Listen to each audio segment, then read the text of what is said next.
సన్నబియ్యం ఇస్తున్నాము, రేషన్ కార్డులు ఇస్తున్నాము అని అంటారు కాంగ్రెస్ ప్రభుత్వం, నిజమేనా అవి?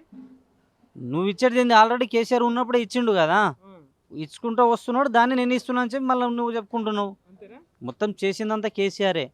రాష్ట్రం కోసం ప్రాణత్యాగాలు తెచ్చింది కేసీఆరే. నువ్వు రాష్ట్రం కోసం నువ్వు ఏడన్నా ఒక రోజు కండవ పెట్టుకుని జై తెలంగాణ అన్న రోజులు ఏడన్నా ఉన్నాయా?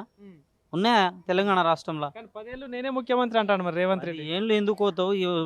22 నెలలు అయింది. ఇంకో సంవత్సరం చూడు, నీ పదవి ఉంటుందా పోతుందా? నీ మంత్రుల నీకే అవగాహన లేకుండా అయిపోయింది. నువ్వు ఇంకా 10 సంవత్సరాలు చేసే అవకాశం నీకెవరు ఇస్తారు? గ్రామాలలో మొత్తం మా వైపే ఉన్నారు ప్రజలన్న మాట్లాడతారుగా కాంగ్రెస్. గ్రామాల్లో ఏమైపోయిందంటే, అవుటర్ మొత్తం గ్రామాల్లో ఏందంటే ఆ మార్పు మార్పు అని చెప్పి అనుకున్నారు. నువ్వు ఈ మార్పు తెచ్చి పెడతావని పాపం వాళ్ళు అనుకోలేరు.